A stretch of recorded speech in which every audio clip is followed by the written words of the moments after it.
नमस्कार, मैं हूं आशीष कुमार झा और आप देख रहे हैं हरियाणा तक का ये खास शो क्राइम स्टोरी। 7 मई की रात राजमिस्त्री सोनू रोज की तरह अपने पशुओं के बाड़े में सोने गया, लेकिन जब सुबह उसका बेटा बाड़े पहुंचा तो देखा कि उसका पिता मृत अवस्था में है। सोनू खून से लथपथ था। पिता को इस हालत में देख बेटा जोर जोर से चिल्लाने लगा। बेटे की चीख सुनकर आसपास के लोग वहां पहुंचे, जिसके बाद पुलिस को इसकी जानकारी दी गई। पुलिस और एफएसएल की टीम मौके पर पहुंची और मामले की जांच में जुट गई। मृतक सोनू के 3 बच्चे हैं, जिसमें 2 बेटी और एक नाबालिग बेटा है। कुछ महीने पहले ही सोनू ने अपनी बेटी की शादी की थी। शुरुआती जांच में यह पता चला कि सोनू की हत्या हथौड़ा मारकर की गई है।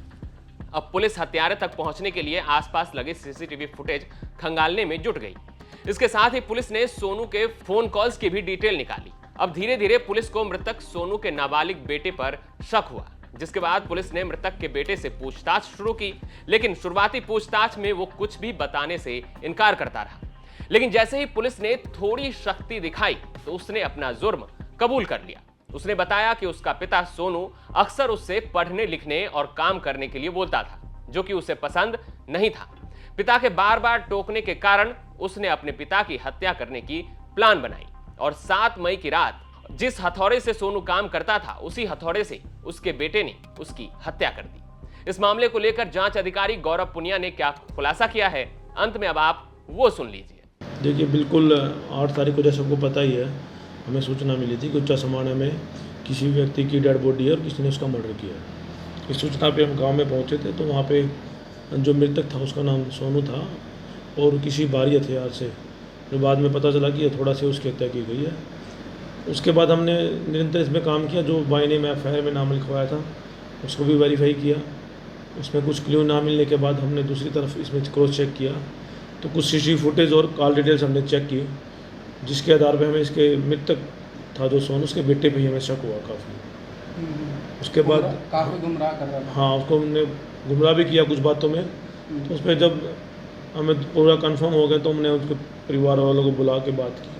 फिर लड़के को लाया, उससे सारी बात पूछताछ की, जिसमें लड़के ने अपराध स्वीकार कर लिया कि हाँ उसने ये काम किया।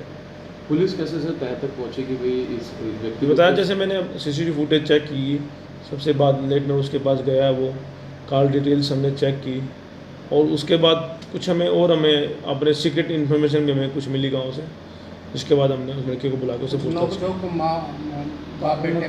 कोई ऐसी नोकझोंक नहीं है, यही पता चला है कि बाप जो मृतक था सोनू अपने बेटे को समझाता रहता था कि पढ़ाई कर या कुछ काम में मन लगा, जिस बात को लड़के ने नेगेटिव लिया, क्योंकि लड़का नाबालिग था, इतनी समझ नहीं थी, तो उसने नेगेटिव लिया और उसके मन में खुंदक होगी कि मेरा बाप तो मुझे डांटता रहता है, मुझे इससे कुछ ना कुछ बदला लेना। बेटे द्वारा बाप की हत्या की गई सर, और परिवार ने इस बारे में अगर कुछ बताया हो कि क्या वो मान रहे हैं कि वो बेटे के द्वारा ही हत्या की गई? बिल्कुल, हमने जब ये पूरी बात को लड़के से पूरा पता लगा तो परिवार के सभी व्यक्तियों को हमने बुलाया और वो इस बात की उनको पूरी तसल्ली है और वो इस बात से हमारी जांच से सहमत है कि हमारे बेटे ने ये किया।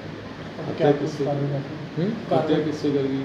हत्या उसने हथौड़े से की है, जो थोड़ा मृतक सोनू का ही था, क्योंकि राजमिस्त्री था, अपने काम पे इसको लेके जाता रहता था। पहले किसी व्यक्ति का नाम लिया जा रहा था, वो नहीं मिला, उसका रोल नहीं। क्या कार्रवाई की गई? उसका नाम किसने लिया था? अगर इसी लड़के उसका नाम परिवार वालों ने लिखवाया था।